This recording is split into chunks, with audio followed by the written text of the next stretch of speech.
Jadi saya melihat dari beberapa statement dan pandangan Pak Prabowo, dalam kepala Pak Prabowo itu sekarang, 5 atau 10 tahun, dan ini tidak hanya Pak Prabowo ya, juga ada pengamat-pengamat yang lain, yang mensinyalir 5 atau 10 tahun ke depan itu akan terjadi krisis pangan.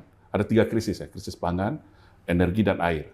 Nah, 3 krisis ini bisa disebabkan oleh 3 hal. Bisa itu perang, ini kita lihat sendiri ada berapa titik panas di dunia sekarang lagi terjadi perang di Ukraina, Asia Selatan, dan Timur Tengah. Yang kedua bisa disebabkan oleh perubahan iklim, dan yang ketiga gara-gara pandemi atau virus seperti COVID-19. Nah, ketika 3 hal ini terjadi, namanya sebuah negara, ya, sebuah negara itu kan masing-masing punya sumber daya, ada yang terbatas, ada yang over. Ya.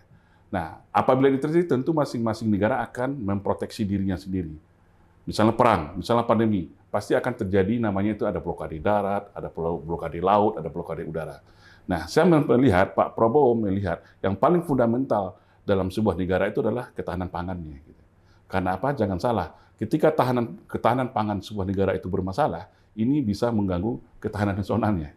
Nah, masyarakat ketika lapar itu akan sangat mudah diprovokasi. Makanya saya melihat, kita tahu hampir 40% pangan kita itu masih impor, sedangkan kita terkenal dengan negara yang agraris.